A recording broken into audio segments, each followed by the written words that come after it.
Yo, it's Friday night, 9 p.m. sharp. You know what time it is. Narcocop and Tim hitting you with that Lambo energy.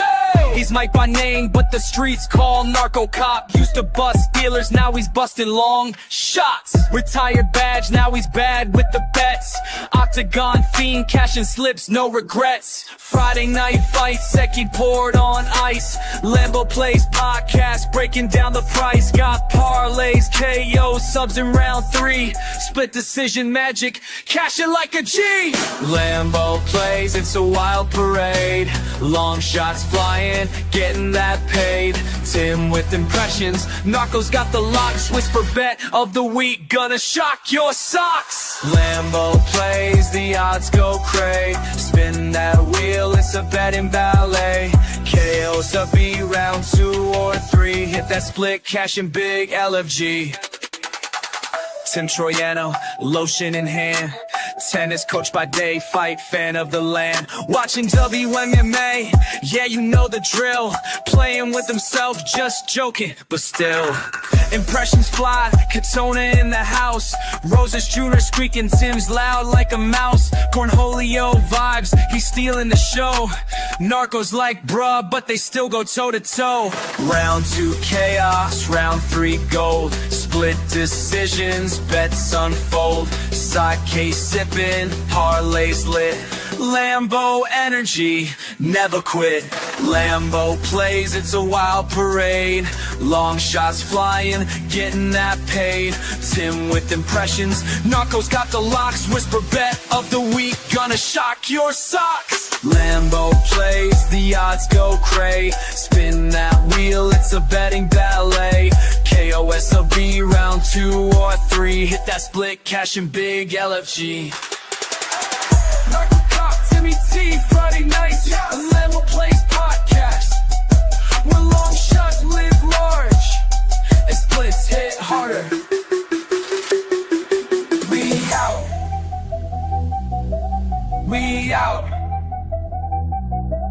We out.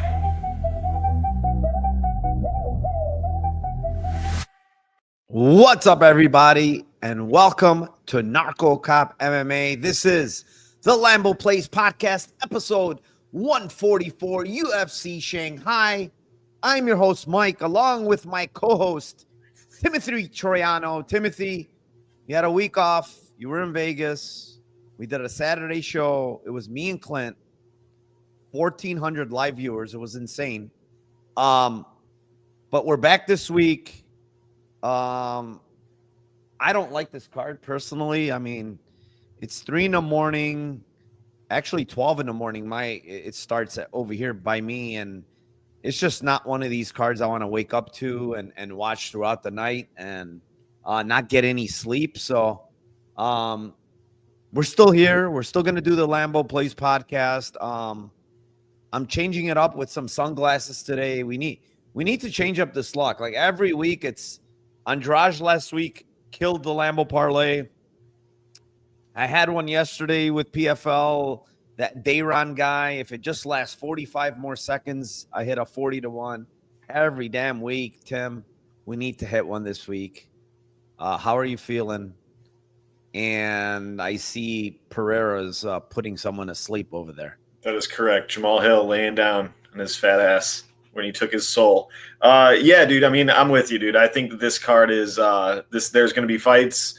I am plus 5,000 to be up at 3 a.m. to watch these. So if you want to take that shot, go ahead. But I really wouldn't. If I were recommending a bet, I would lay the juice on the minus 7,000. Put your mortgage on it.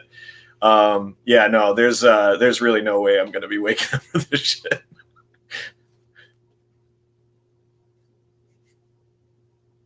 You're muted. Oh, how did that mute? Feels like it's a shit show as far as, when the card is. There's a bunch of no-namers on here. Yeah, I mean, it is what it is. There's some good fights. There is some good fights. And then you have, Brian Ortega casually coming in and fainting and going to the hospital and all this other stuff. Fight is off. Fight is on. Now all of a sudden it's at 153. It's crazy because, I guess Aljamain Sterling cut to 45, made weight, and then they told him Ortega's sick, he can't make it, whatever, and he had to go re-weigh in at 153. What a weird fucking story. But all right, let me go over to my chat. Shout out my chat. We're gonna try to keep this a little bit more fan friendly, I could say. We're gonna go to chat a lot, and just because this card, man, I had even trouble fucking taping this thing. That's how annoying it was. So Dixon, oh my God, Narco, I'm gonna be washing dishes during the show, but I'll definitely be tuned in listening on my headphones when you go live. Thanks. Best of luck and welcome back, Tim. So he's going to be washing dishes during the show. So I'm going to assume, Tim, that Dixon works in a restaurant somewhere, right? Or the other option is his wife or significant other is kicking his ass and making him wash the dishes. Which one would you go with? I'm gonna go with wife and kicking his ass. Yeah, I think so too. I think so. Dixon probably, he pissed her off or him off, and at this point they're like, "Fuck you! You can't watch the Lambo show. You need to do your dishes." And he's sneaking in. Notice he says he's listening on his headphones. So, he's probably telling them he's listening to music, but I don't blame him for listening to the show. All right, Elijah Wan. Let's effing go. Early Lambos. Yes, sir. Yakub Stop Guy says, my GOAT, Weston Wilson, is the biggest lock of the century. Oh, my God. Weston Wilson, the fucking lock. Are you kidding me? Azure. I just tweeted out the link for the stream. Hope we get hopping. Thank you, Narcocop and Tim. Smash the like, share, and subscribe. And enjoy the early fights, everyone. All right, listen to everything that Azure said there. And at the same time, tweet out the link, retweet it, do all that good stuff. All right. MB says, Mama said I can't stay up to watch the event, but I'm not listening. Here's another one that's not listening, but this guy's not listening to his mother, Tim. The other guy is not listening to his wife or significant other. This guy, MB here, is not listening to his mother. That is not good. That is not good. If you're out there and you're listening to the show, always listen to your mother. All right. Mushroom. What's up, my man? Half more sleep, he says. Yeah, that's very true. And let's get that Lambo. Haymaker, let's effing go, my man. Let's effing go. Declan Bradley says, let's go. I've had a good feeling about this early card coming off that rat piss road. Oh, that road to the UFC was absolute rat piss. Is there any worse type of piss? Because I would go there, to be honest. Stan says, is anyone going to be in space tonight? Probably. There is going to, if you're talking about the Discord spaces, yes. I think Sean said he might be in there. I saw a couple other people that said they're going to be in there. I am not going to be in there. Arturo, what's up, my friend? Bonjour as well to you. DA07 says, come on, Narco. How many sakis does it take to stay up at 3 a.m. cashing bets? Not enough. Not enough sakis. William Robbins, heyo, what's up, my man? Felipe says, feeling a bounce back card tonight. Yes, sir. That would be nice. Look at this. The PFL champion's in the house. Thad Gene, Tim. And he stole Dalton's girl. Did you steal her before or after he got head kick knocked out? Because if you stole her after, because he got head kick knocked out, he might not even know what the fuck's going on. So, you can get away with it there if you did it after. Tim Troiano. That's a new one.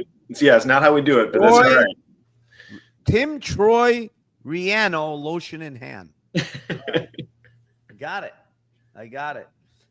Free UFC bet pick says, let's go, my man.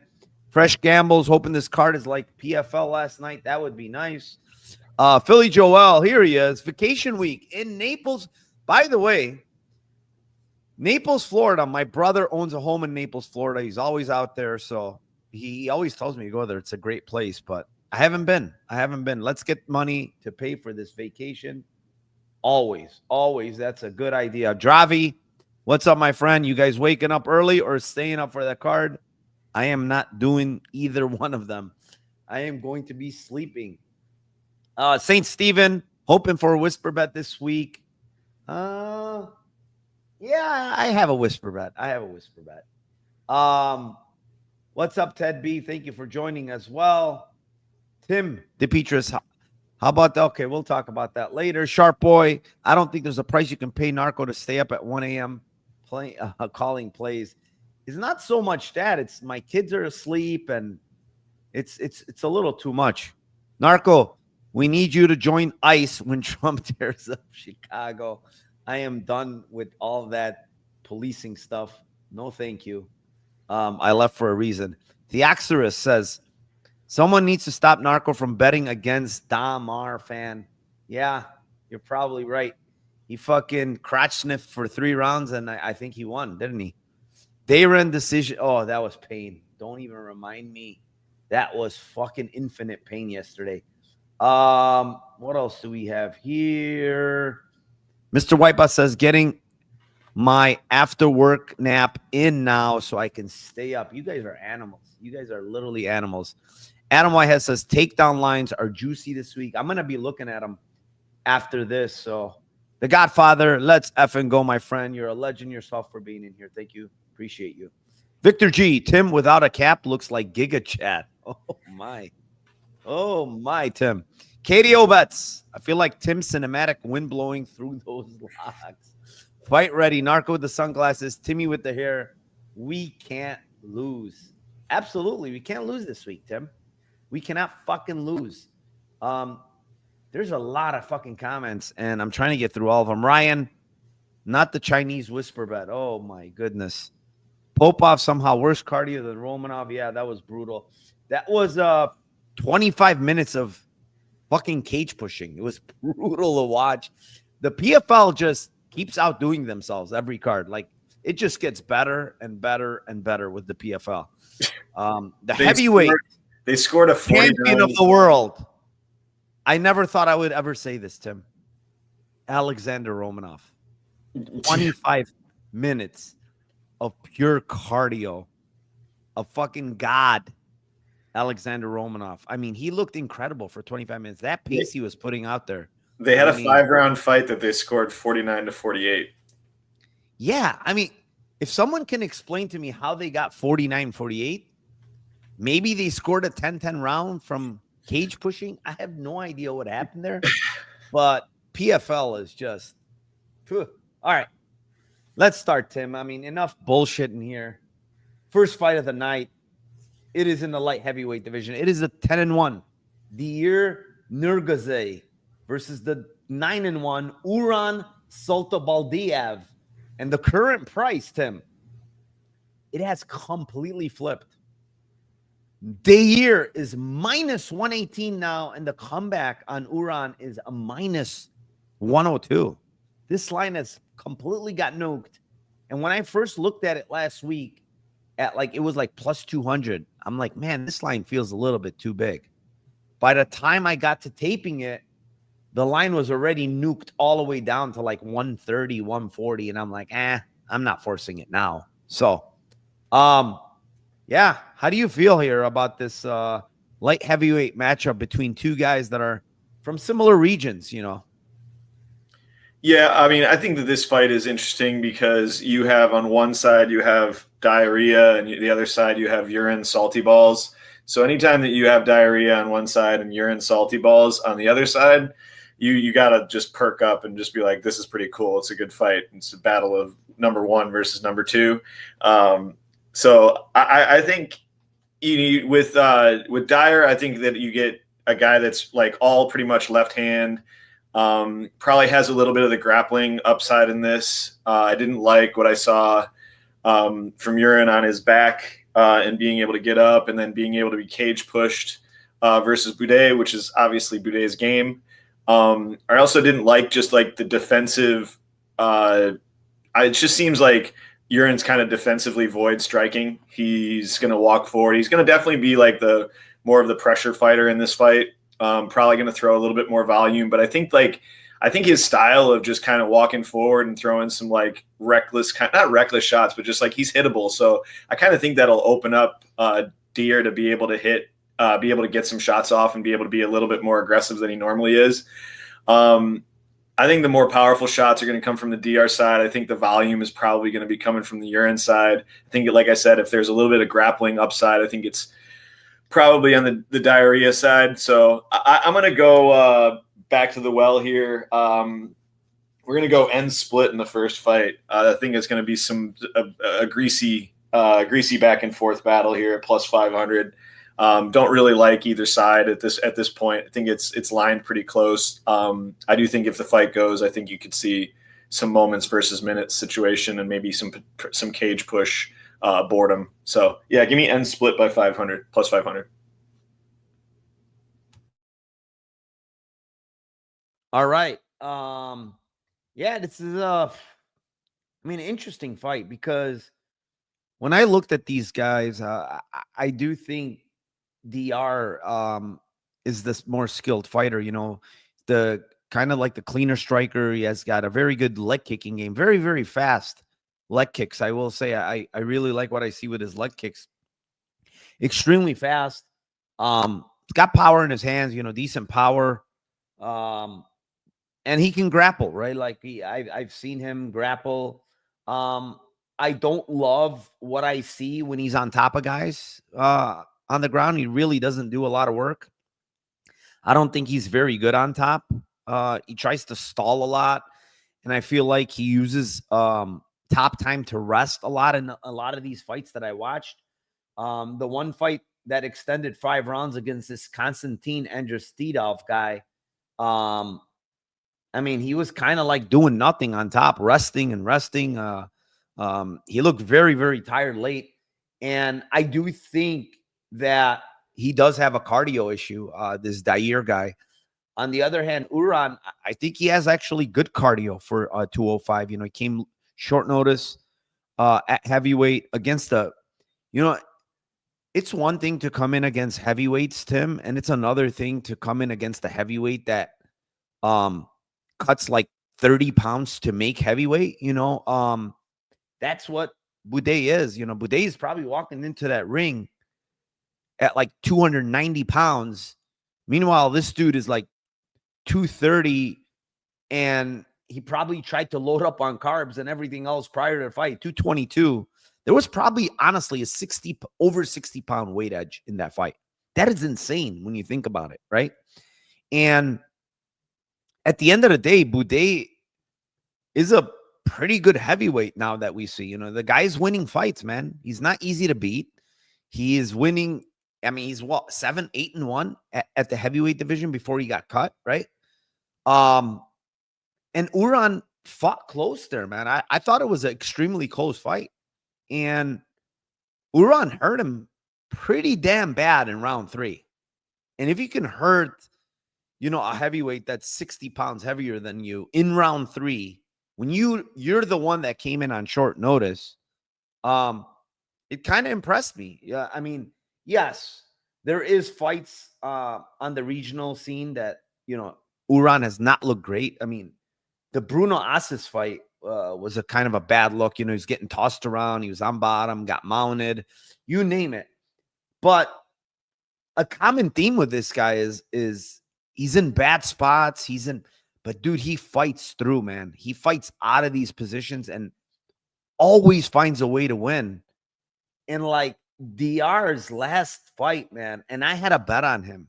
What a fucking embarrassing performance, man. And I know he missed weight. And I listened to his interview, and he talks about how bad the weight cut was, and he couldn't sweat, and he was feeling sick, and whatever excuses he used, right? And when he came into the fight, he just wasn't himself. He said he wasn't himself, right? But I've watched this guy gas in other fights. The other thing is, like, he's punching his eye the entire fucking round. Like, he's got this. People are calling it a tic. I listened to his interview, and the guy interviewing him in Russian asked him, like, why did you keep messing with your eye? You made it really red. You messed up your eye during the fight against Ribeiro. And he said, It's very weird. It's when I get very nervous. When I get very nervous, I do that. And he said we looked at our footage in sparring, and I hardly ever do it in sparring. I only do it during fights because I'm so nervous. So when I listen to that, I feel like, well, Jesus, that's part of the reason probably why he gasses. This guy is fucking nervous, a nervous wreck when he gets into the fucking cage, right? So at the end of the day, long-winded, this, that, and the other. I kind of feel like Nurgazoy can win a decision because of the grappling and maybe some top time. It's plus 350.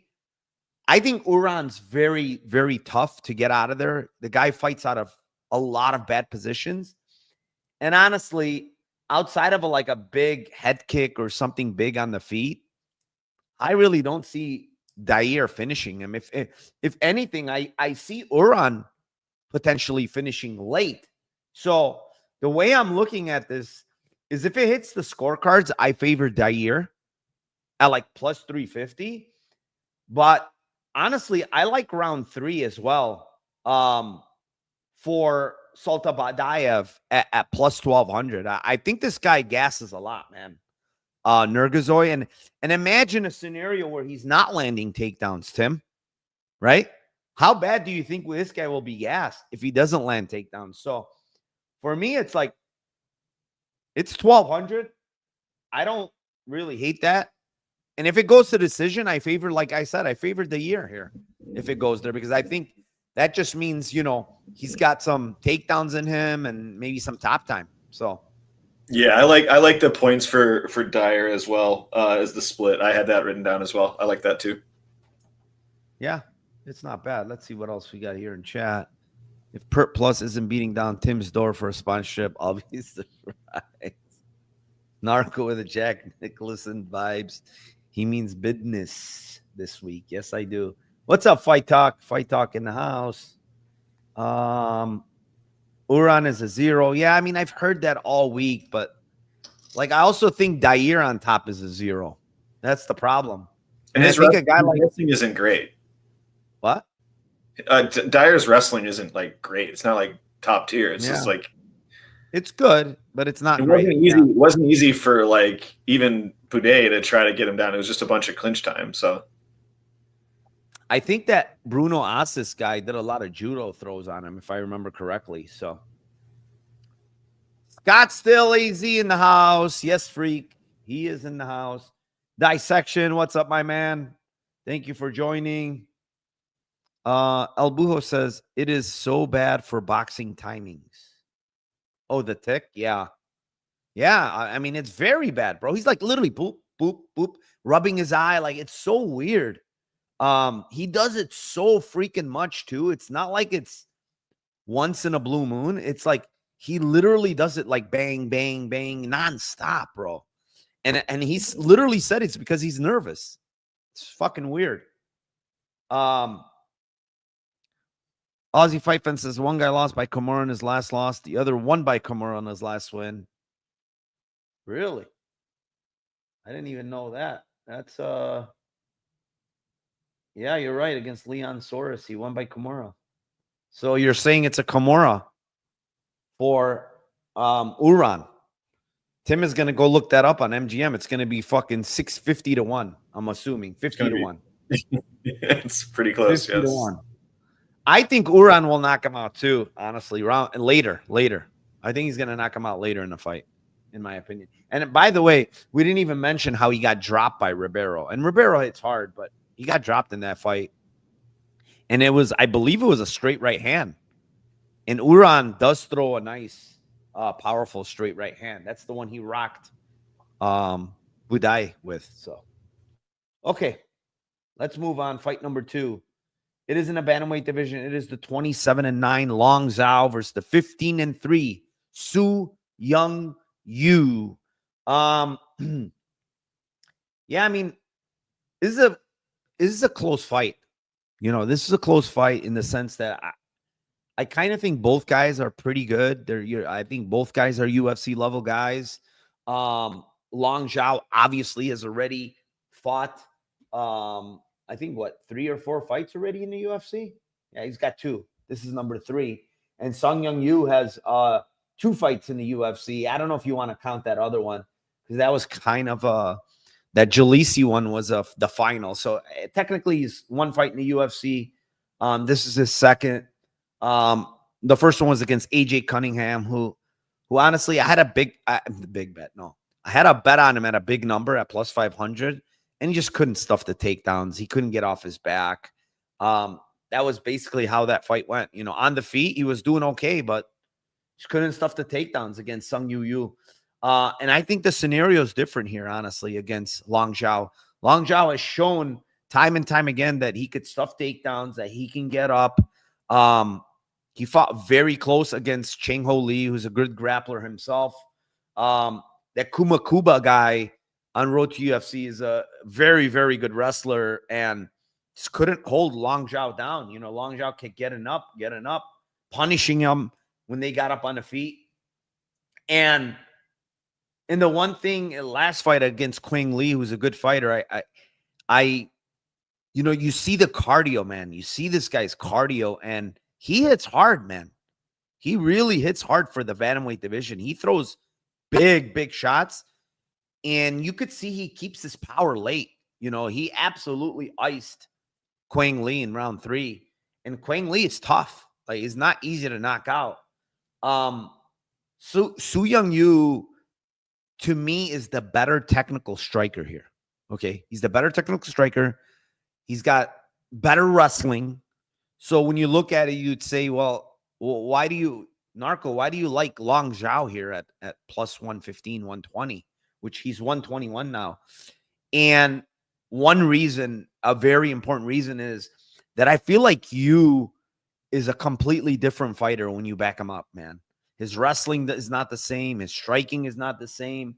And in his loss against Dastin Amangeldi, that's exactly what happened, dude. This Dastin guy just completely backed him up the entire fight and broke him. He literally broke him. He gassed and he broke him in round 3. And I've seen it on other tape from him. And when people back him up, he's not the same fighter. And the thing is, with Long Zhao, he only knows how to fight one way. He fights coming forward. That's it. And maybe you can take him down. You has good jiu-jitsu too, by the way. He's got good jiu-jitsu. He's very, very well-rounded. But I think Long Zhao is super, super hard to hold down, man, even if you get him down. And he was the bigger guy at face-offs. I just think he's gonna find the button here, man. He's gonna find the button in rounds 2 and 3, Tim. So I got a whisper bet, Tim. It's Long Zhao by KO rounds 2 and 3 plus 1,500, 15-1. Long Zhao by KO rounds 2 and 3. What do you like here, Tim? Yeah, I mean, I don't hate that. I think that that's actually a really, really good line for how this fight could play out, especially if you're looking at you just getting his grappling going. I mean, he seemed to tire out even against AJ Cunningham in the 3rd round. Like, he's tired out before, as you said, in fights. We've seen that kind of archetype fight before with grapplers trying to get their game off. And even if they're successful, if they're not successful, they tend to gas really even faster. But even if they are successful, they have to be able to get their game off for 15 minutes. And if he doesn't, I think, like you said, I think 15-1 is a great line on that. I think it's like, I tend to think like early success for you and later success for Zhao in this fight. But I'm gonna go on the other side. I don't disagree that I think that Long Zhao has shown against pretty good grapplers that he can defend takedowns and get up and then put it on guys. But I just do see that he can be taken down, and I feel like his style coming forward, he's going to be in range. Like, it's not going to be like Yu's going to have to chase him down and kind of angle him off to get into range to be able to clinch him up or to be able to drop levels and take him down. So I think that I mean, obviously it's harder to do that if you're on your back foot, but I feel like if he stays in range and watches him come in, he could drop levels or he could just try to clinch him up. So I'm going to go with you by sub. His nickname is Jiu-Jitsu. It's a pretty big line. It's plus 800 for submission on him. You know, if you're having to get up all the time, you got a couple different ways. Obviously, you can do that. You can post and then give up your neck on a front choke, or you can give up your back and potentially you can get a body lock and then, you know, rear naked choke him. So I think, you know, if you're going to have you going for his game, which he obviously is going to try to grapple in this fight, I would be pretty shocked if he didn't. 8-1 on sub. We were talking pre-show about just like some of these road to UFC guys just having zero jiu-jitsu and grappling. So I'm hoping that's the case here, but I actually might take a stab at both the sub prop and your KO 2-3. I think that those are both really good looks. Yeah, I mean, I don't mind sub for the guy that's nickname is there's actual jitsu in his nickname. So, and I mean, Zhao Long is not easy to sub, I will say, but he's faced a bunch of submissions in the fights on road to UFC, particularly that Nose guy. He went for like 1 million subs on him. And I'll guess that you might be better like than Nose as far as subs are considered, but I don't know for sure. But above the cloud says we got to put a all Chinese by decision parlay in to pay for the tariffs. By the way, I heard that Canada removed the tariffs. They don't want the war anymore. They're done. They tapped out. All right. Let's move on. Fight number 3. It is in a featherweight division. It is the 25-5 Yaza or Yazi or Yizha. However if you pronounce it, it's Yizha. Yizha, not Ya. But they say Yazi. So I don't know what the fuck's going on. But it's against the 17-9 Weston, the Terminator Wilson. Tim, what do you got for us here? Well, I mean, I think if you're on Weston Wilson, you go sub 1, sub 2 at disgustingly high numbers, 27-1, 45-1. I personally, I mean, again, how wrong can you be at 27 and 45-1? It's not like Yiza has not gotten subbed before or put himself in bad spots. He's going to constantly be going into the guard. It's an area where that's kind of Weston Wilson, that's where he wants the fight to go. I really can't necessarily get there. What I'm going on is I'm kind of going against my general thought here, which is I always try to fade Weston Wilson as many times as I can and getting finished early. But this seems like one of those fights where it's like I don't think like Iza is like super like dangerous, huge puncher, all things like that. I'm not saying that, and I think that Weston Wilson is not athletic and he's going to dance around and do karate style striking before he gets grappled in this fight. But yeah, to me, it's like this is a fight where it just seems like Weston could try to just survive and just try to stay safe on bottom and just, you know, where you're just like, all right, this dude's going full guard and he's letting him beat him up a little bit. I'm going to take a shot with round 3 with Yiza at plus 550 and then Yiza by points at plus 650. If you see Weston just trying to survive in this fight, and then he probably might be able to last 7 minutes or so, and then I'm praying that he can last the last little bit.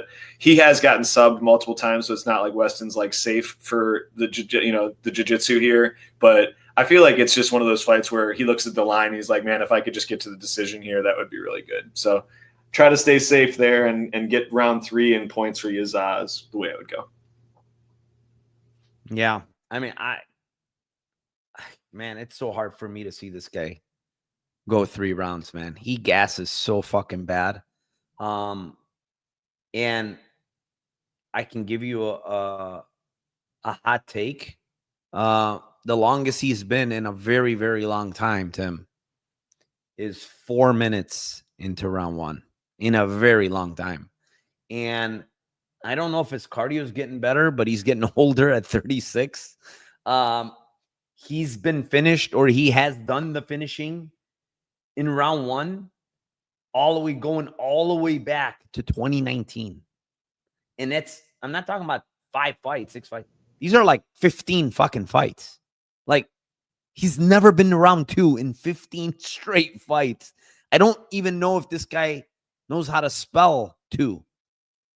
So I mean, I find it hard to believe that this guy is gonna survive 15 minutes.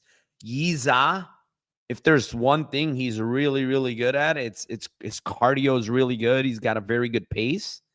I will tell you, sub 1 was 35-1. I told my in Discord, I'm like, hit this line, because like, if Yiza decides to grapple early, he's just going to be live, because this guy is so long. Weston Wilson, he's got long limbs.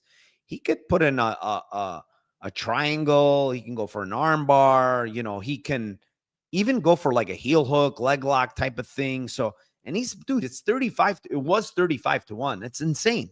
Like, that's just, if you look at his win condition, listen to this, Tim. Round 1 sub, round 1 sub, round 1 sub, round 1 sub, round 1 sub, round 1 sub, round 1 sub, round 1 sub. His last like 9 wins are all been round 1 sub. Like, that's all this guy knows how to do. And if he doesn't get it, he's screwed. So 35-1. But then I honestly like Yiza by KO in rounds 2 and 3. Plus 1,000. Plus 1,900. I don't even think it gets to round 3. But I like his KO later, because I feel like it could be ground and pound. It could be a lot of different ways. I think it could be on the feet. He does throw hard when he's on the feet. He landed some good shots against Santos. Santos is just very, very durable and tough. And even in the Sang-Won Kim fight, at Road to UFC fight, he landed some big shots. So he does tend to throw hard. And I think he probably knows he's the better striker here, like by a mile. Even though he's a grappler, he's the better striker here. So, yeah, for me, it's round 1 Wilson. Even though Yazzie can finish him in round 1 as well. I'm not saying he can't. I just kind of prefer the lines for round 2 and 3 KO. They're like big. And hopefully Wilson gasses himself out trying to throw up submissions. Either he gets it or he goes into the shadow realm in rounds 2 and 3. So, what else we got here? Crazy stat on Wilson. Seems they brought him to Shanghai to lose. Yeah, I mean, I don't think wherever this fight was, he's going to lose, in my opinion. I know there's people betting him. It's crazy to me, because I think this Zai guy is good. He's freaking good, man. Like, Gabriel Santos is probably top 10 right now, in my opinion. Like, that's how high he could be. He's not, but that's how high he could be. He's very, very talented. It's a tough guy. I mean, he ate that one shot. I was fucking shocked the fight didn't get stopped. I mean, he almost got murdered, and he kept fighting till the end. So he's super tough and good cardio. All right, let's move on. Fight number 4. It is in the middleweight division. It is the 31-13 Michel Pereira versus the 15-4 Kyle Daukaus. He's back. Second stint, Tim. Kyle Daukaus is back. They called him up. They said, come on down. You've been requesting every day on Twitter that you're back for the UFC. And sure enough, they gave him a chance. Here he is. And since he's, left the UFC, Tim, he's been on a tear. Absolute tear. 4-fight winning streak. Not versus great opponents. I will say pretty bad opponents. And I watched a Greg Ellis fight, and Greg Ellis is currently 8-6, guys. This guy's 8-6. He's not great. He got dropped in that fight. He didn't look great in that fight. He got the W, but he got dropped, and he was hurt. And, the Connor Fallon fight, again, he got the sub late.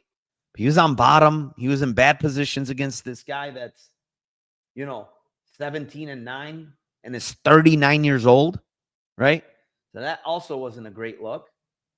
And, now he's fighting a guy in Michel Pereira who, historically, I don't like this guy, man. Like, he's Jekyll and Hyde.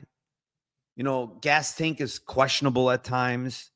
Last fight, I'm an idiot for betting on him. He doesn't really show up. I don't know what the fuck was going on. Magomedov spooked him or something because he didn't do anything until round 3. He decided, all right, let me try some stuff. And I don't know. He got hurt in that fight early. If you watch the fight, he got hurt by Magomedov very early in that fight. Did that scare him from throwing the rest of the fight? I don't know. But it was an extremely awkward performance from him. And, Daukaus, there's nothing scary about this guy. Like, his grappling is good, but his wrestling sucks. His jiu-jitsu, I should say, is good, but his wrestling sucks.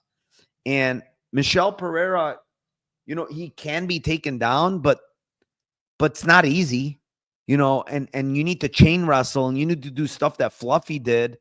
And Daukaus really doesn't do that. And on the feet, man, like, Michel Pereira is dangerous still. He hits with power. He's explosive. And I think here against this guy, he just doesn't have to worry about much coming back at him. I don't think Daukaus is the biggest hitter. It's just when you go from Abus Magomedov to, Kyle Daukaus here, it's just a monster step down. Look at the fighters like Anthony Hernandez, Magomedov, Michal Olashechek even, these guys are way, way better than Daukaus is. So I just think it's per KO, man. It's plus 160. It's enough for me. I think he's going to kill Daukaus. Daukaus has no chin, in my opinion. His chin is very, very bad. Very bad. And so, against an explosive hitter like this, who's a finisher, yeah, maybe it could be club and sub. I don't know. Daukaus has never been subbed. I think it's just he hurts him, and Daukaus, the type of guy that I've seen on tape, he shells up, man. He shells up, and just a couple more punches, and it's over. So, plus 160, Pereira KO. I'm not putting around. I'm not putting anything. I think he's going to finish him. Yeah, nothing really to add on that. I think Daukaus, if you're putting Daukaus against some type of like soy grappler, then he's good to go. But when you're putting him against guys that are dangerous strikers and or dangerous in the clinch, flashy, he's not athletic. He just really doesn't see shots coming. You just have to have like major grappling holes in your game to be on Daukaus. I've been, I think I was on Daukaus versus Pickett, things like that, like guys like that, like that's okay. That's where you want to bet Daukaus, not against guys like Michel. And like you said, Michel Pereira is probably looking at this fight like, thanking the UFC, going, you didn't put me against Fluffy or guys that can actually hurt me now. So I think he's probably appreciative of that. And you might see him get a little bit more aggressive, knowing that the other side really doesn't have that many ways to hurt him. So yeah, I'm with you, man. KO plus 160. I think it probably happens earlier, but I do just go safe on KO plus 160. Yeah, I mean, Daukaus has one KO in his career, and that was last fight. His last fight versus that dude that's on all the steroids. But and yeah, I mean, this short notice, over a year layoff.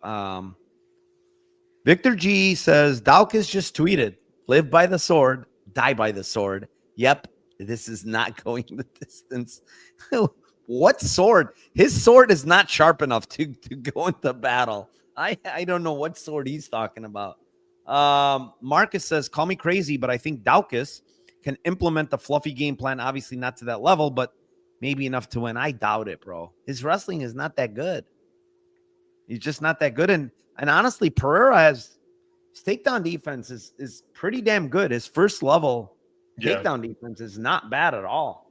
I mean, Fluffy had to work for his takedowns early, especially early.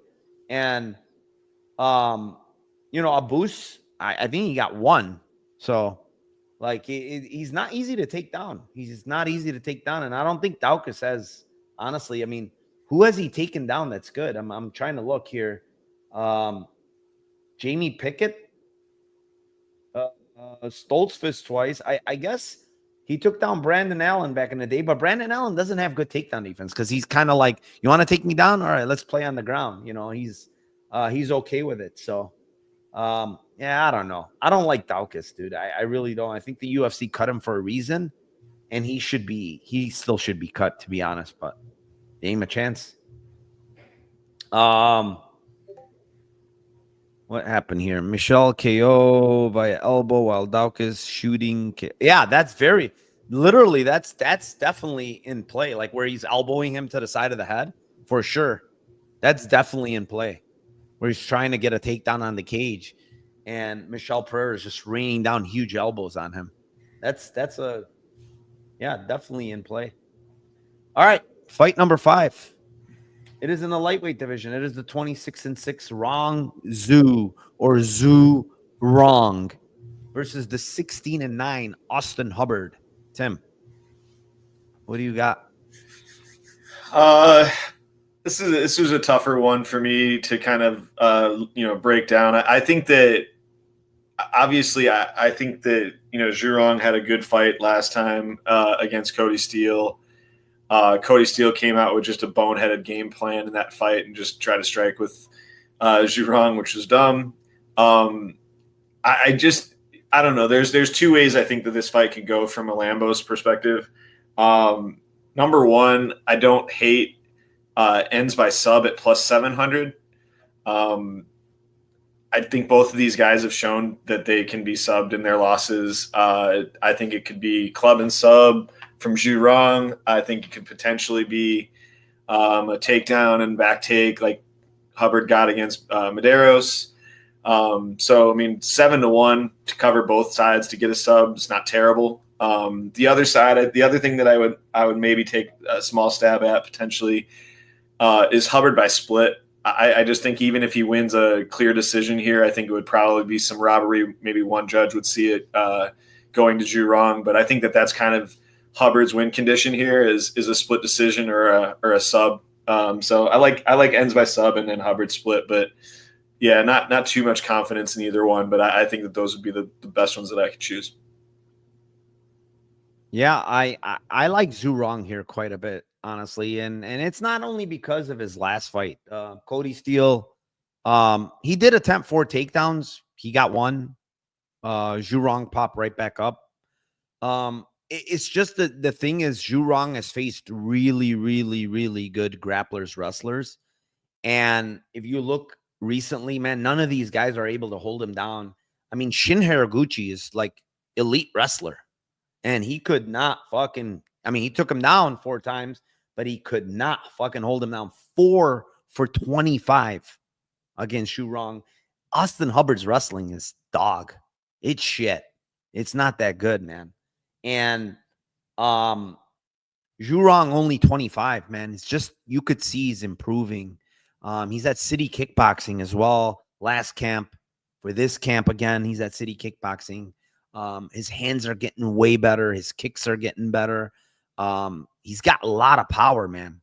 I mean, how many people fucking take those shots that Cody Steele took in that fight, man? There was some big shots Cody Steele took, man. I couldn't believe it on rewatch how he survived some of those shots, but he is one tough MFer, man, Cody Steele. And the Padilla fight obviously is not the best look. Padilla came in there and, it was a close fight. Listen, it wasn't like Padilla was killing him on the feet or anything. It was a close fight. I thought he was winning before that shot. The other, yeah, I mean, it was close. I don't want to say one way or the other. Like, I think it was almost looked like a 50-50 fight at that point.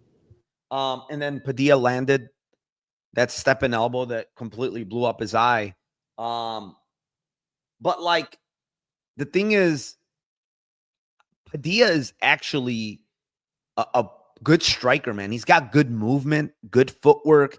And the thing with Padilla, Tim, he's fucking sneaky, dude. The way he strikes, he's very, very sneaky. Austin Hubbard is like I don't think he's a bad fighter, but he's like meat and potatoes type of fighter. Like he's just gonna stand there, switch stances, kick a little bit, try to grapple. He's really not good at anything. Like he's not really good at anything. And I took him against Medeiros because Medeiros the type of guy, he doesn't really hit that hard on the feet. He kind of fights on slim margins himself, Medeiros. And I saw him on tape that he can get taken down and he can be held down at points. Medeiros can. And, if this idiot just stayed on top for another minute in round 3, he wins the fight. He cruises. And instead, he just decides to like jump the back and fall off the back and land on bottom. I mean, disgusting fight IQ when you could have had the fight won and you ended up losing. And just when I see the guy in general, Hubbard, like he's not really dangerous. He doesn't have a lot of power. I mean, he's got 4 KOs in his entire career. One was off that Rashkov guy that just absolutely quit in the corner. And the others are just like all early in his career, man. Like this guy's a decision machine. Obviously, he's never been knocked out. He's pretty durable. But I also think he's never faced a guy that hits as hard as Rong Zhu. And the other thing Rong Zhu has shown me is he carries his power late. He's got good cardio. I think he's going to destroy. This is my hot take this week. I think he's going to destroy Austin Hubbard this week. He's going to knock him out, and he's going to knock him out viciously. And I think it's going to be rounds 2 and 3, Tim. I think as Hubbard starts panicking with ugly takedowns and all this other shit, he's going to be getting back up, and Rong Zhu's just going to be punishing him. And it's plus 1,100, plus 1,700 on 2 and 3. I think he's going to eat his first knockout loss here, man. There's always a first for everybody. And I think this is it, man. I don't know.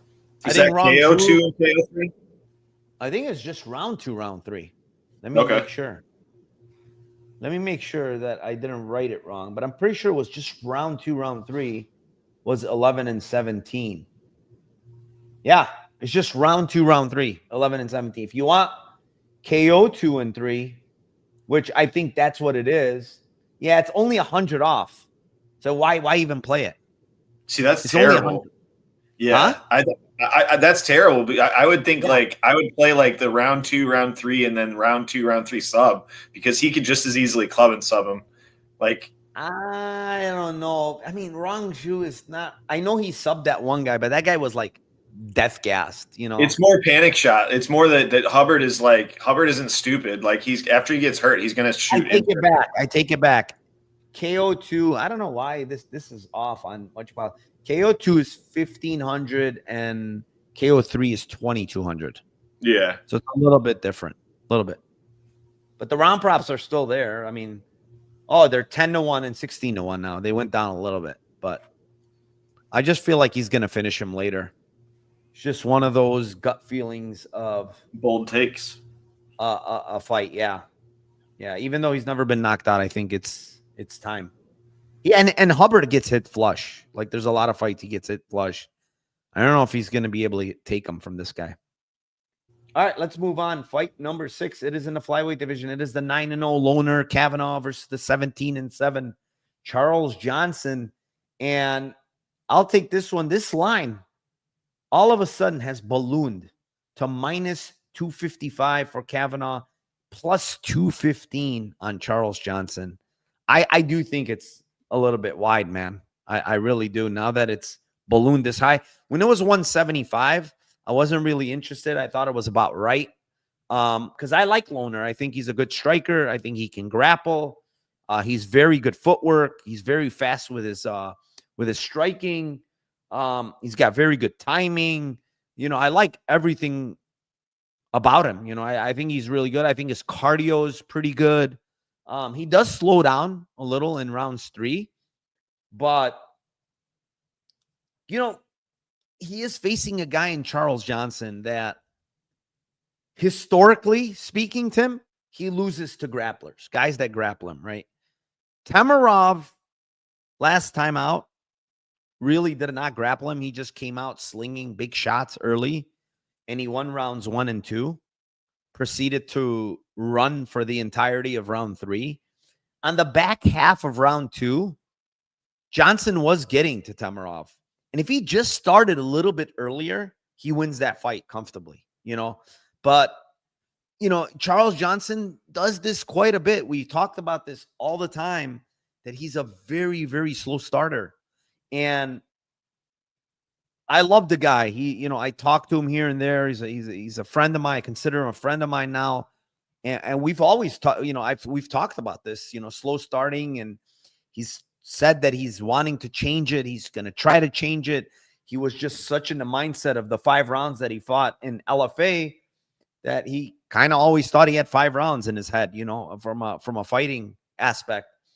And, he's been fighting in the UFC for a while now, right? Like, we're talking about 6, 9. This is going to be his 12th UFC fight, Tim. And honestly, he still kind of does the same thing, man. He's starting slow still, and I don't know if it's something that he can change now. I hope he can. Me, from an outsider that I've watched enough now, that I kind of think like he's mentally telling himself to start fast, but it's still hard for him to pull the trigger early for whatever reason. I do think he wins round 3 here, honestly, quite a bit, which is probably going to come down to round 2. I think Lohner can get him down. I don't think Lohner can control Charles Johnson.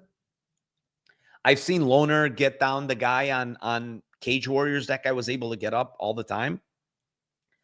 So, when you look at the resume, it's obviously clearly one-sided.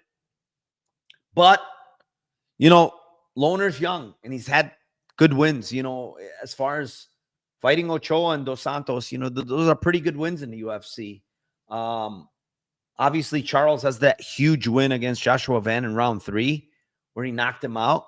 And Charles, it's so weird with him, Tim, because I don't really think he has a ton of power, but he's got knockdowns in 3 consecutive fights prior to the Tamarov. He knocked down Madarji, he knocked down Hadley, and he knocked out Joshua Van, which almost seems impossible, right? To knock out Joshua Van. And the one guy to do it is Charles Johnson. So I'm torn here. I'm going to go with one bet and one bet only. Johnson by split decision at 9-1. That's all I have. I do think that this line's a little bit too wide, man. I like Lohner, but Lohner is good. And I think he's improving, and he's only 26. But, dude, 4 fights ago against that Sean Marcos guy, it was an absolute fucking war on Cage Warriors, And then he comes in, he knocks out the Contender Series guy, right? But then he fights a close fight against Jose Ochoa on short notice. Ochoa's on short notice there. Fights a close fight. And then proceeds to lose round 1 versus Felipe Dos Santos, and then has to rely on his grappling to win that fight. So, I don't know, man. I think this is a lot closer than people think, to be honest. I think CJ is a lot more live than this fucking line indicates. What do you think?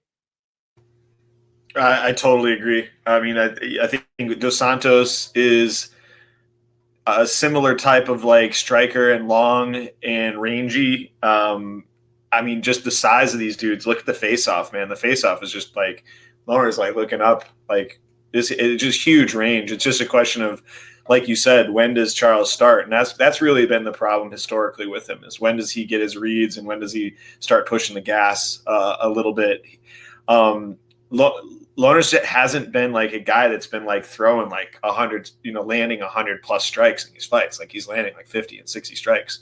It's not like he's got like massive volume. He's landing bigger shots. He's going to have to get into range. I think that this is a fight where Charles is going to be able to get some kicks off, be able to use his jab and just dance around a little bit. I do feel like Lohner's going to have to grapple really hard to justify the price. And it's not like Charles is like just easy to hold down. Like he's going to make him work every time that he takes him down. He's fought like just really good grapplers that I think are better wrestlers and grapplers than Kavanaugh. So yeah, I'm with you on the split decision. I think that this is the only play. Charles' decision is plus 300. I would just go as money line at that point. But yeah, Charles by split plus 900. Really, really good line. I think it's definitely one of his win conditions here. Plus 310 for his decision is just kind of meh. You know what's funny is fight ends in split, Tim, plus 275. Yeah. On DK. I'm surprised they even gave you 9-1 on Johnson. That's what I'm saying. Like it doesn't make much sense if you're going plus 300, 275, dude. This plus 275, and then plus 310 for his decision is like it should be like plus 650. That's the other thing. This fight to go to distance is like minus 330. Like, yeah, they're saying it should be no more than plus 700 for his split decision. I mean, the thing is, Johnson has never. I don't think he's ever lost 30-27 in the UFC. Maybe Cody Durden. I don't even think Durden did it to him. Did he? Maybe Makayev. No, Makayev. Correct. Yeah. Makayev did it to him. Yes. Sorry, Makayev did. But that's it. And that was his UFC debut too, against that's like the worst debut ever. Yeah, Muhammad Makayev, a pure wrestler, one of the best wrestlers in the entire world for MMA, and for your UFC debut, here you go. Welcome to the UFC. It feels like some of these matches, like Durden, Estevam, they just gave him fucking. They were wrestlers. Not. Yeah, they weren't really on his side in the first 4 or 5 fights for sure. Yeah, I mean Zamagulov was good. Flick was like the best matchup they ever gave him. So, all right, let's move on. Fight number 7. It is in the lightweight division. It is the 10-4 Mahashate versus the 9-3 Gage Young. Tim, this one's yours. I was taping this fight and I'm like watching Mahashate and I'm going, boy, this guy's like, who is more Jekyll and Hyde, Michelle Pereira or Mahashate? Like these guys are like, they like go bowling and decide which fight they're going to fucking show up and which fights they're not. Cause you watch like Gabe Benitez, Steve Garcia fights and you're like, dude, all right, this guy's got some potential, like comes out as a plus like 500 underdog in Dana White Contender Series and just like absolutely nukes this Achilles dude. Like, all right, this guy's got potential. And then you watch him fight Nicholas Mota and you're like, what am I watching? Like, holy shit. Like he's making like Nicholas Mota look like prime Floyd Mayweather striking, like, and just like getting just beat to the punch, getting outmaneuvered. Like Mota he's pretty predictable. That was just a horrible look. So I don't really know which Mahashate is going to show up. For my Lambos, I'm banking on him being the good version this time. Gage Young for me, I think that he's got some power in his hands. I think that he's kind of like not terrible at anything, not good at anything. I think that he's extremely hittable. Just really doesn't. He kind of takes 2 to land 1. He likes his power, but he can be jabbed up. As you can see in the Evan Elder fight, I just kept jabbing him over and over and over, and beating him to the punch. So I don't think he's super quick striking wise. I think he's got power for Young, but I just don't think that he's like really defensively responsible or super, super fast to get his shots off. I'm going to go with ends by split here at plus 400. Maha by points plus 230 and Maha by split plus 800. I could definitely see this being a close back and forth kind of striking battle, and I'm going to go with some Chinese fuckery here. So yeah, give me the ends by split, Maha decision, Maha split. Give me the trifecta on this one. Yeah, both these guys super young. I think they're both 25, if I'm not mistaken. One guy has 14 fights, the other guy has 12 fights, so they're real super young. Honestly, I don't like Gage Young took that fight against Evan Elder on very short notice. Fought a guy that was very, very familiar with him, right? These guys were training partners before. They sparred before. They know each other really well. And, Evan Elder's a very good striker, man. Like, he's really good. He's really technical, very good footwork, very good kicks, great movement. I mean, let's not forget, Evan Elder was beating Nazim Sadikov before the cut. Like, he was up 2-0. He was going to win that fight. And then he got that huge gash and he loses. And we know Sadikov now. I mean, Sadikov is really good, man. So, I kind of like, yeah, Young didn't look great in that fight, right? But he hurt Evan Elder in round 3. And I don't think he even knew that he hurt Evan Elder. You could see Evan Elder doing the chicken dance on rewatch. And I don't think he knew he was like stepping wrong. Evan Elder couldn't get his feet under him. And Young didn't know he hurt him. And, it took him a while to pull the trigger in that fight. And he kind of talked about it in his interview. He goes, man, I had the jitters, UFC, short notice. I don't know. I just couldn't pull the trigger early. I wasn't pulling the trigger. And that's not like me. He said, I go in there and I'm in the fire. Like, I want to land big shots. And honestly, Tim, I loved his performance against Salkild. I had a big bet on Salkild there. And I was fucking sweating bullets, dude. I was sweating bullets. It was 1-1 going in round 3. It was a tight fight. He landed some bombs on Salkild. And Salkild, I think, is a really, really good fighter all around. Like, very good striker, very good grappler. And he needed to use every bit of his energy and cardio that he has. And he has a very good gas tank to push through that fight and land takedowns and continue securing takedowns to win that fight against Gage Young. And I watch Mahashate, and, his best win is obviously Steve Garcia, right? But like, Steve Garcia has always been this guy that, he's been hurt in many fights, right? And he walks into the fire and just throws huge shots. So he's a guy that could be counterable, and his chin is not the best, Steve Garcia. So he either kills you or you can kill him, right? But like, you mentioned the Mota fight. He looks awful. He's getting dropped, hurt multiple times in that fight. And you mentioned the Benitez fight. I don't think he looked good, bro. He looked bad against the completely washed Gabriel Benitez. Has Gabriel Benitez fought after that? I don't think he's even fought. Let me see. I don't think he's even fought a single fight after that. 37 years old. No, he hasn't. He has not fought. His last win for Gabriel Benitez was versus Charlie Ontiveros. The guy is just not good anymore. He's completely washed. And he fought that was a close ass fight, man. He outstruck him, believe it or not. Gabriel Benitez outstruck him in that fight by a good margin.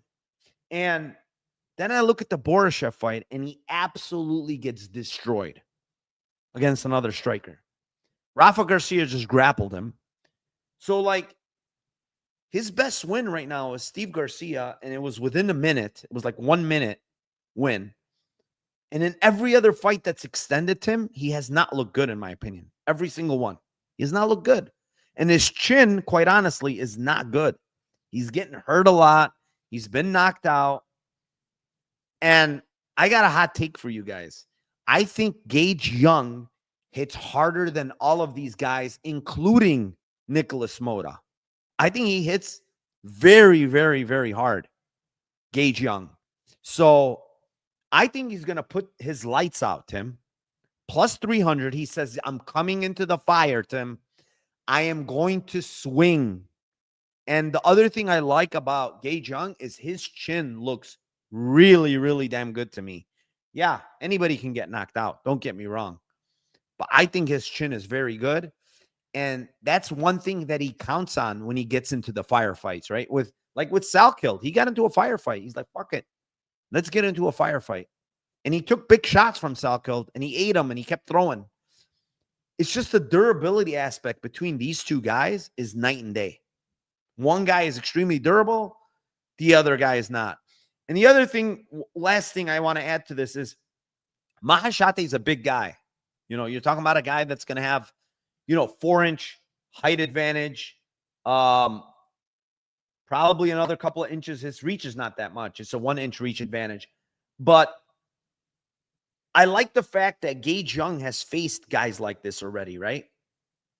Salkild is very, very similar in stature to Mahashate. So he's faced guys like that. He knows what to do to get in the pocket and exchange. And Mahashate, that's the other thing with him. He's willing to exchange. And one last aspect I'm not even talking about is I've seen Gage Young grapple on his regional tape. He can wrestle. I think he could take Mahashate down if he wants to. He might not, but I think he can use that as an extra layer of, win equity where he can just take down Mahashate if he feels threatened, So, yeah, I mean, I like Gage Young by KO here. 3-1. I'm happy with it. Obviously, I want more, but I think he's going to knock this guy out, man. And I think he's going to knock him out. Hot take, Tim. Cold. Absolutely out like a light. That's how I think he's going to knock him out. Because Mahashate has tall man defense. He gets hit way too clean, way too often. And I think if he gets hit clean from Gage Young, he's going to go out cold. Ice cold. So, yeah, I like Gage Young here quite a bit. I was surprised at the odds, to be honest. I was really surprised because I'm pretty high on this guy. He's obviously flying over to China and, that might not be the best thing, but I don't know. He's got his UFC jitters out of his way. I think he's going to find the button here. Let's move on. Fight number 8. It is in the welterweight division. It is the 11-1. Tayaliki Naraji versus the 10-5 Kiefer Crosby. And I will kick this one off. And I'm torn on this one. Not from the aspect that, do I think that, Naraji's a bad fighter? No, I think he's a highlight reel. I mean, this guy throws everything in the kitchen sink. Spinning elbows, flying knees, everything. He's a good striker. He's got power. But he's very, very wild, right? He's very, very wild. He can get hit himself. He gets hit in a lot of fights. Even in his road to the UFC fight, he was getting hit with some fucking big shots from that Saul Kim guy. And Saul Kim, he landed huge shots on this guy. And his chin is good, man. His chin is good, this young guy. And respect to him. Like, he's got a good chin. He's tough. His cardio, it's shaky. It's definitely shaky because he goes so crazy so early. But man, his arsenal's so good. He's so good with his striking. That's so many different strikes. And Kiefer Crosby, he's, to me, first of all, he's too small for the division. He's always like severely smaller than everybody. That's one. 2, he's pretty bad on the ground. He's just doesn't have sub defense. Now, I don't think Naraji's good on the ground. That's the problem. I've seen him grapple on some tape, particularly the Wing fight, I believe it was. Key Wing. He grappled a lot in that fight, but he, on top, he's not good. He doesn't know. I don't think this guy trains a lot of jiu-jitsu, to be honest. He's throwing a little bit of ground and pound, but I don't think this guy's a threat with submissions at all. That's just my feeling. And, Kiefer Crosby's been sub, but I feel like these guys that are subbing him are way better on the ground than than this Naraji guy, right? But I feel like, here's the thing. I feel like Crosby, like I think he's only been stopped once, and that was a doctor stoppage, albeit he got hurt very bad against Charlie Leary, and he could be hurt very bad here. And my prediction is Naraji finishes him in round 1, but the price sucks, and I'll never give it as Lambo. I do think, and hear me out here, KO1 for Crosby at 16-1. Honestly, you have to play it, man, because Crosby does carry a lot of power. He throws everything into his punches. And this Naraji guy is so defensively void, Tim. He's so looking to throw offense that at some point you're going to get caught and get nuked. You're going to get nuked. Now, it probably won't be Crosby, but at 16-1, KO1, I'm willing to take a chance. I think he could clip this guy and hurt him. He hits hard, Crosby. And then my other one is, there is a world where this guy goes crazy and he doesn't get the finish early. And now he's continually doing the spinning shit and all this other nonsense. And somehow, some way, Crosby survives and loses the decision, Tim. And Naraji by decision is 8-1. So again, we are talking about pricing. We are talking about stuff that I think are a little bit off as far as pricing. But when I look at these pricing, 16-1 on Crosby KO1 and 800 on the decision, that's what I like as far as Lambo. Now, what I think will happen in the fight, I think Naraji is going to finish in round 1 by KO. But the price is like negative 125 or something. Like, I can't play that. So, Pick'em says gas tank is worse on Crosby. I don't know about that, bro. I mean, it could be. He's been to decision more than the other guy has. And honestly, if you listen to Crosby's interview, he was under the influence and doing drugs and all types of shit while he was fighting. So he changed his lifestyle, dude. Like, if you go look at his body, it's definitely changed. And he did his whole camp at Extreme Couture. He talked about not having a fucking coach while he was fighting, which is insane.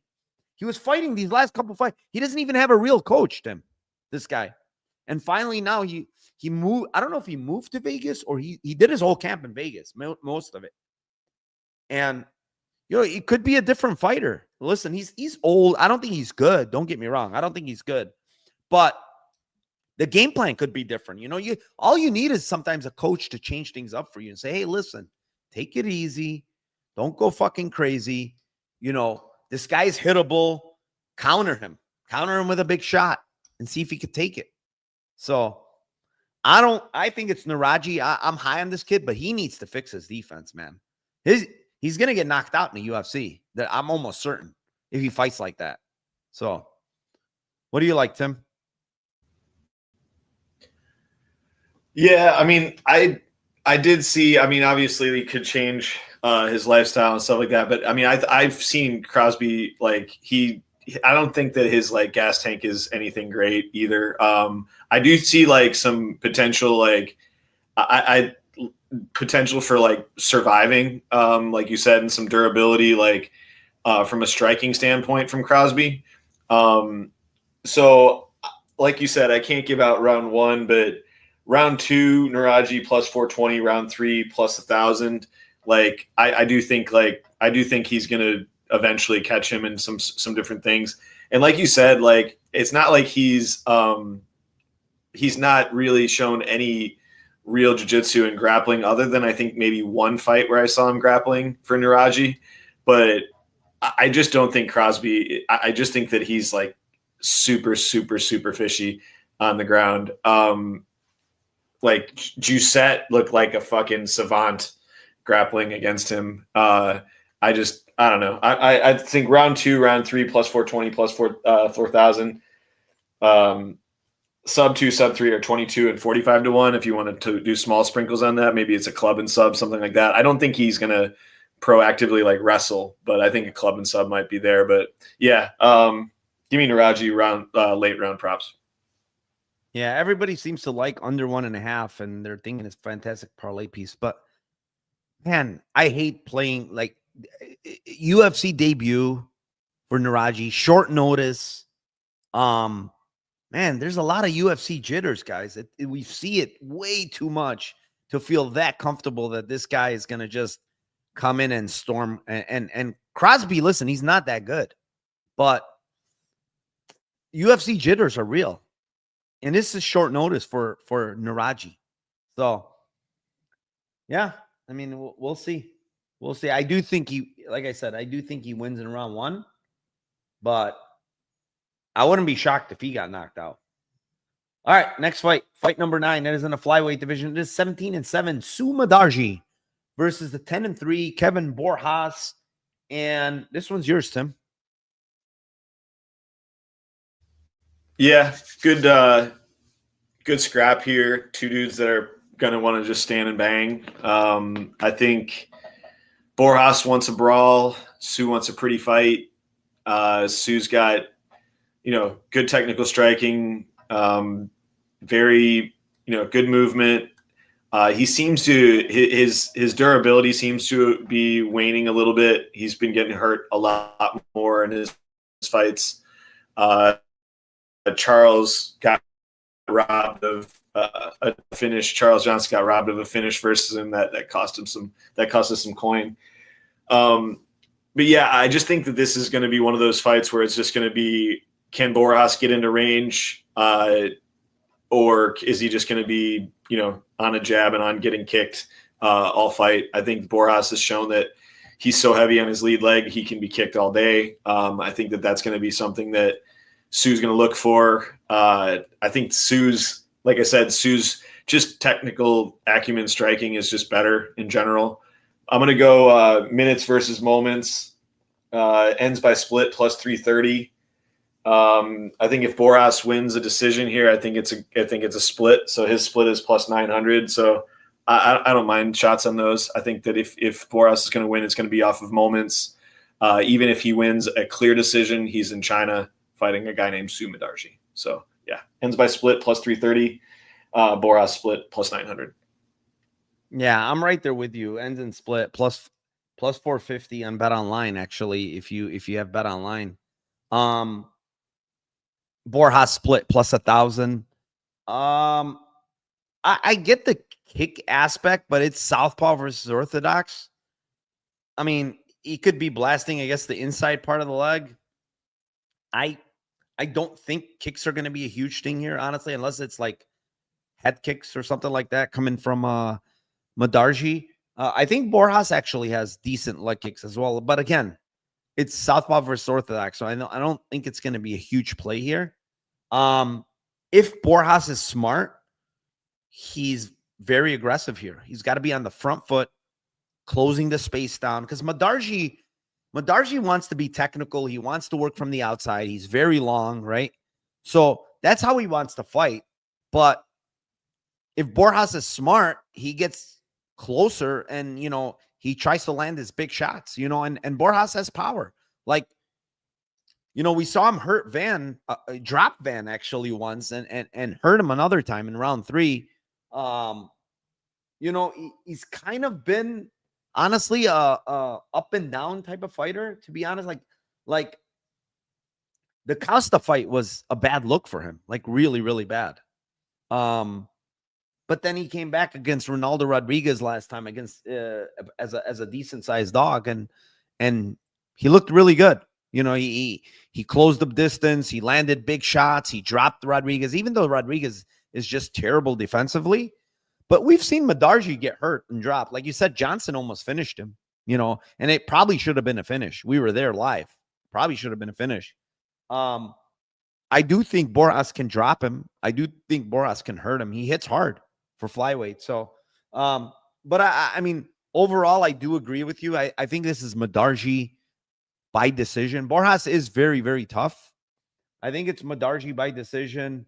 Hopefully split, Tim, because it's plus 450. But I wouldn't be shocked if maybe Borjas somehow eked out a decision, just landing the bigger shots. And Madarji is kind of low volume, sometimes. He does tend to not throw a lot. And, the most he's ever landed in a fight here, let me see. I think it's 75. Yeah. No, I take it back. Andre Sukumtat back then, 93. But yeah, I mean, his volume's not the best. Adashev, he only landed 50 shots against that short guy, Adashev.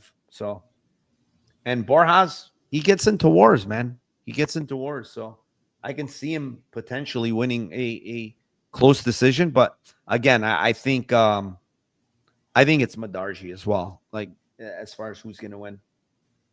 Moving on, fight number 10. It is in the heavyweight division. It is the 19-3 Sergey Pavlovich versus the 14-1 Waldo Cortez Acosta. And I freaking hate Waldo. We got robbed against Spivak. How? Go back and watch the last fight. Two judges, not one, two judges gave him round one. How? The guy got hurt. The guy even dropped at one point. He was what? Wobbling or whatever. How on God's green earth did two judges give round one to Cortez Acosta? How? I mean, you have to be blind to fucking give him that round, dude. And that's how Spivak lost, because he won round 3 on all 3 judges' scorecards. So somehow two judges gave Waldo round 1, even though he was rocked in that fight in round 1. It's fucking insane. And when I watched back that fight, the way Spivak was just able to walk him down, and Waldo's on the back foot and throwing arm punches and getting backed up to the cage. Spivak is not a big hitter, and he landed some good shots. And like I said, he wobbled him. Do you understand what Pavlovich is going to do to him if he lands those exact shots, Tim? Do you know what's going to happen to this guy? Huh? He's going to die. We might see the first death in the UFC. God forbid. But Pavlovich, everybody's looking at him and saying, well, look at him. He went to decision against Volkov. He went to decision against Rosenstrike. But Volkov is 6'11". Freaking hard to get in the pocket with this guy. He landed some big shots on Volkov. Took him, man. Volkov's tough. And the Rosenstrike fight, it was all grappling. Just took him down and laid on top of him. Before that, Tim, you look at some of these Blades, Tuivasa, Lewis, Shamil, Green, Gome, all first round knockouts, right? You were getting minus 200, 250, 300 on his KO. All of a sudden, I look today, and his KO is plus money on DK. It's plus 110. I'm like, what? I didn't even look at the props on this fight at all prior to doing day. And I look at him plus 110. This is a fucking great price, because Pavlovich holds the reach advantage here. He's going to land shots on Waldo, and Waldo's not going to be able to take these shots. I'm telling you right now. Waldo's faced the bottom of the barrel outside of Spivak, which he lost, by the way. He lost. And everybody else just sucks. Just plain and simple. The Spain sucks. Arlovsky, old. Bresky, horrible. De Lima, he beat him. Sherman, horrible. Vandera, horrible. What are we doing here? What are we fucking doing? Pavlovich has only lost to the best guys. Volkov and fucking Aspinall. And then obviously the very first one in Overeem was kind of a bad look, where it looked like he quit on bottom against Overeem. But there's a huge, huge difference with these two guys. Huge difference, man. And I just think I can't give anything else but plus 110. I'm sorry. It's It's KO for Pavlovich for me. Waldo has gone very far so far in the UFC, a lot farther than I thought he would, to be honest, with his style in the heavyweight division. But he's been getting fed cans, bro. Literal cans. Why? I mean, why can't you give this guy someone else that at least can fight back? Why didn't they give him a Derek Lewis? Like, why are they giving him fucking Vandera and Sherman and literally the worst of the worst, right? And now all of a sudden, buddy, it's time to fucking meet the piper. You cannot fucking keep fighting the nobodies. And now I think he's going to get knocked out. What do you got here, Tim? Sergi by knockout. KO 1, KO 2. Yeah, I just think the same exact reasons. After Sergi fought Blades, I was on the strip and I was walking down a strip and I saw him with either his trainer or his manager and took a picture with him. And the dude put his fist like by my face and his hand is as big as my head. Like, dude, I cannot imagine getting hit by this guy. Like it would literally like explode my brain. And the only thing I would add is like the type of defense that Waldo Acosta like does is like he like trusts his head movement, like and like going back and being able to dodge, but like he's just gonna get fucking nuked. Like I just don't think that he's gonna be able to withstand the shots and be able to take the shots that he's about to take. And there's really no like zero threat from a striking standpoint, power wise, like Sergi has had to fight versus Aspinall, Volkov, who's rangy, who knows his game and has practiced with him and sparred with him. And then Jairzinho, there's just no reason to strike with Jairzinho. Like, so there's just zero threat. So I just think he's going to get back to his full rabies mode and go for the kill early here. Yeah. Look at this, Tim. We got to 3,000 subs. Finally, Dan Quirk, we got to 3,000 subs. Let's go. All right, Tim, co-main event.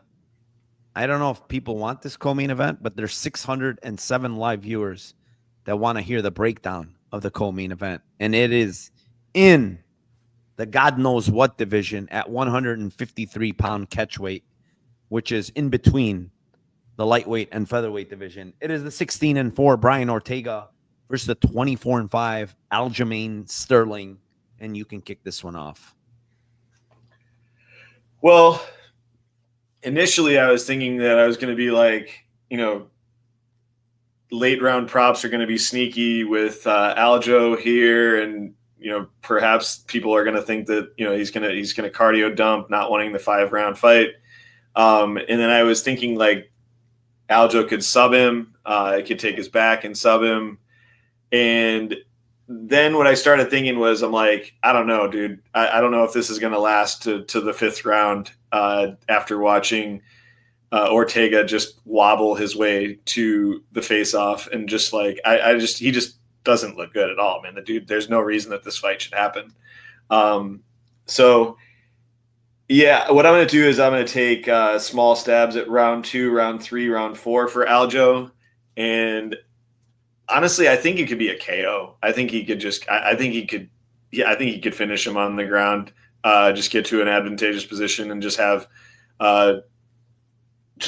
Ortega just basically quit. I mean, he's been super, super durable in his fights, but he just doesn't look like healthy at this point. So round 2, round 3, round 4, 9, 14, and 20-1. Round 2 KO is 25-1. Round 3 KO is 35-1. Round 4 KO is 50-1. So yeah, I just think that it's possible you could get a ground and pound, just get him out. He doesn't want to be here. So yeah, give me some 2, 3, 4 for Aljo. Yeah, I mean, I love me Aljo here. Yesterday when the weigh-in stuff happened, Tim, we were on live for the PFL. Were you there? Yes. Yeah, when it was, I looked at the price. I'm like, it's minus 260, guys. Hit it. Everybody fucking hit it. I go, this line's gonna get nuked. There's no way it's gonna stay at minus 260 after this this debacle of a weight cut and hospital and fainting. And I mean, he looked horrible, bro. He couldn't even walk up during face-offs, bro. Way later. He could not even fucking walk properly. So, now it's minus 450. I mean, the line, actually, it's more. Sorry, I take it back. It's minus 470, minus 500 in some places. Absolutely got destroyed. And, it should, quite frankly, like this guy is not well. He's not well. He's fighting still. I don't know if maybe the UFC forced him. I honestly, I agree with Joel here. This could be the farewell. He probably's like, fuck it. I'm here. I'm in China. Just let me fight. This is going to be my last fight. I honestly could see it because through injuries, through all the depression, the stuff that he talks about, a lot of family stuff, this guy is not right, bro. Like I've been saying this, Tim, for the past 5 fights. I mean, did he beat what's his name? Yair? I don't think so. I think Yair beat himself. He just gassed out and was done on the ground, right? Trying to finish him. But like he got dropped twice in that round, in round 1. He looked awful, right? Before he finally just like started grappling Yair. Prior to that, he got his ass kicked by Volkanovski every single round. Before that, he got injured against Yair. Last fight against Diego Lopez, he got killed pillar to post. You know what I'm saying? It's like, and I think I go back in the Korean Zombie fight, he looked good, right? He won every round, I believe. And that's the end of Korean Zombie. That was literally the end of his career. But I think that Max Holloway beating that he took over 4 rounds, because he absolutely got beat to shit every single round. He got hurt multiple times before they stopped it.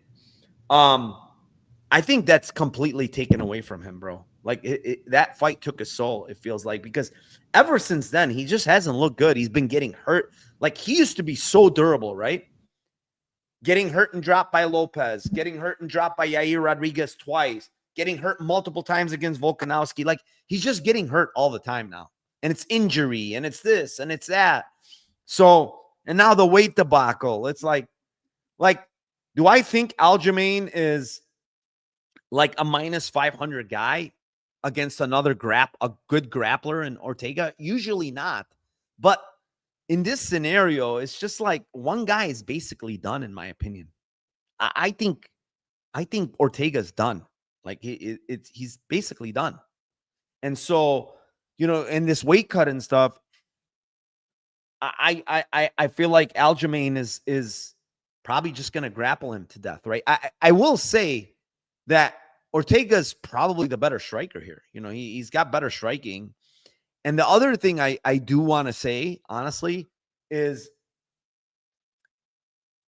if there's one thing that Ortega's super dangerous with when you watch his tape, it's the guillotine. No, it's the guillotine. He's got a net. Look at Moicano fight. He subbed Moicano with it. And he's got a nasty look at the Volkanovski. How many people get out of that position outside of Volkanovski? Not many.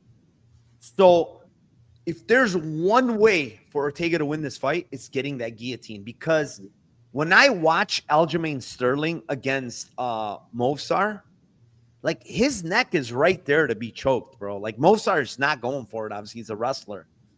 But I feel like a guy like Ortega mentally, that's probably checked out. That's probably, the worst weight cut, right? You name it, right? And here comes Aljamain, round 1, and Ortega's doing well on the feet. What's Aljamain going to do, right? He's going to rely on his wrestling. And I feel like Ortega might just fucking go for it, Tim. He might just be like, fuck it. This is my Hail Mary. When I have full energy, when we're completely dry, I'm just going to go balls to the wall on the guillotine and try to get this guy. And listen, at the end of the day, Ortega is elite at jiu-jitsu. Like he's up there, with the best, right? He's elite, right? There's no questioning that.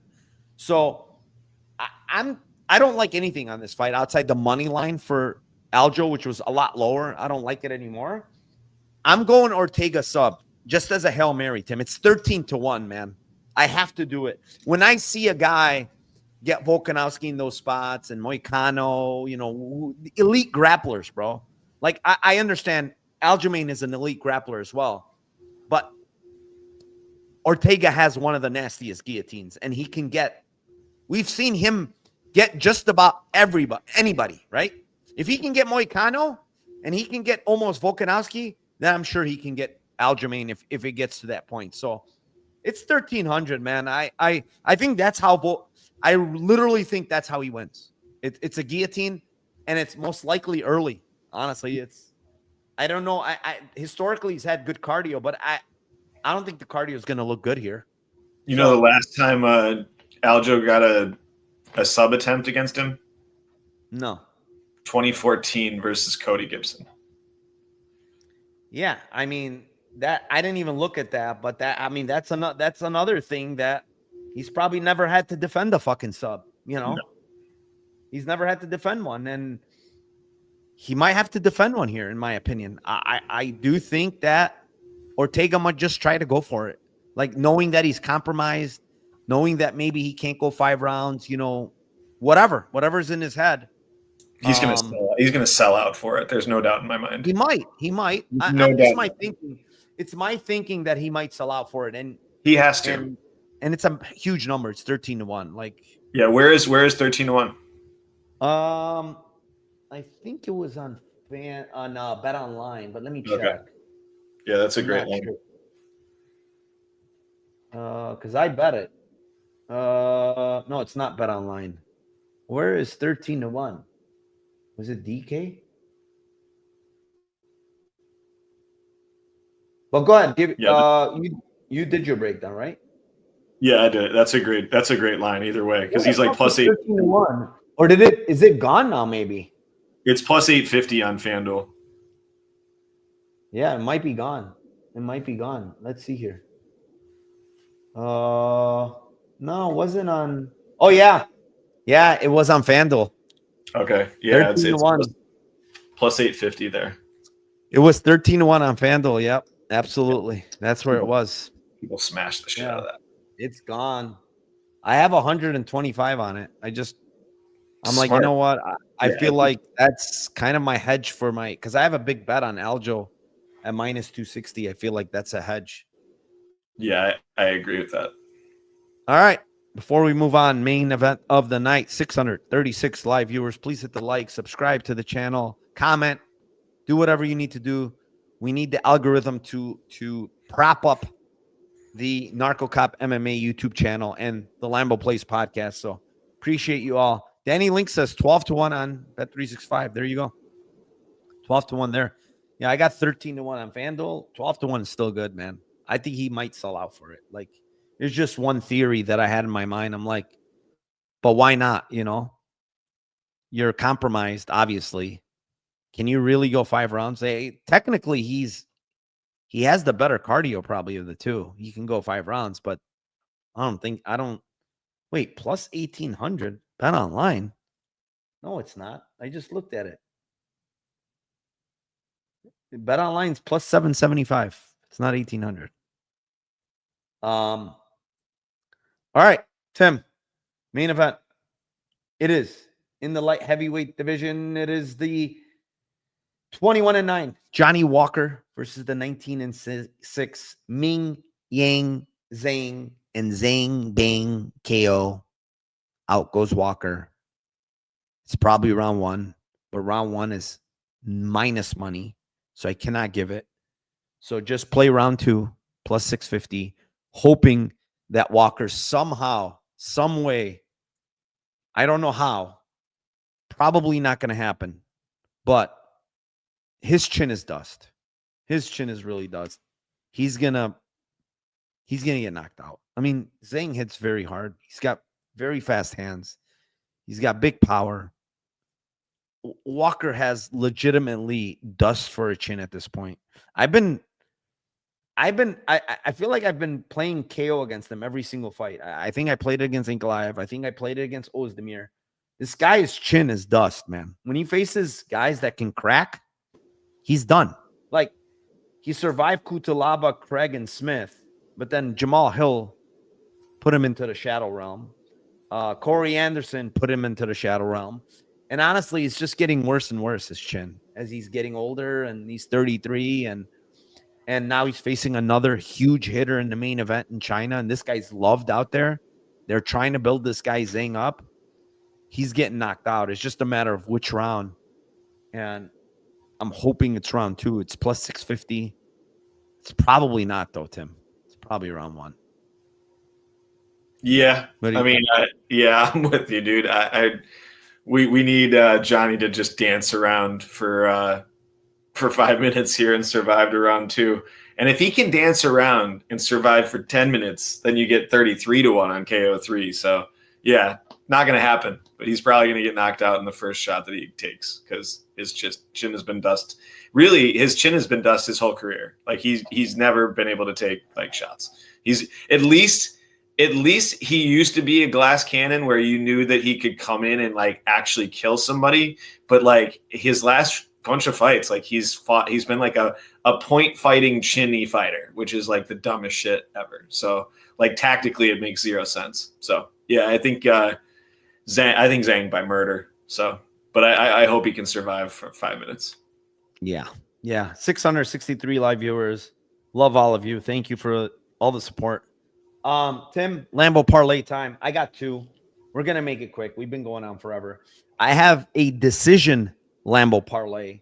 It's Nurgazoi by decision, Zhao Long by decision, Rongzhu by decision, plus 2477. And the other one is a KO parlay. It's Yazi by KO, Young by KO, Pavlovich by KO, and Zhang KO 1-2, 41-1. Can you say those ones again? You got Pavlovich. Yazi, yep. Yiza, Young, Pavlovich, and Zhang KO 1-2. On Zhang alone. On Zhang alone, KO 1-2. 41-1. Cool. I have mix and match 2-3-4 with Naraji 2-3. You get anywhere between 33-1 to 233-1. Wait, who's the other guy? Naraji and who? Naraji and Aljo 2-3-4. Aljo 2-3-4. Wow. All right. So it's Naraji 2-3 and Aljo 2-3-4, but not 5? I did 3-4-5 to be honest. I did 3-4-5 small, just to play it smart. But I for the Lambo purposes, I just give it because it's too many bets at that point. Yeah. All right. Gone through it all. UFC Shanghai. It's gonna be in the wee hours of the morning, so I'm not even gonna watch it. But good luck to everybody. Hope you guys crush this card. No UFC next week. No Lambo plays next week. I will be in Vegas from the 28th to the 30th. So if you're in Vegas, shoot me a DM. Come, let's have a drink. I will be there gambling it up. It's just a little gamble weekend for me, and that's about it. Appreciate all of you. Good luck, and let's cash those tickets for UFC Shanghai. See you all in 2 weeks.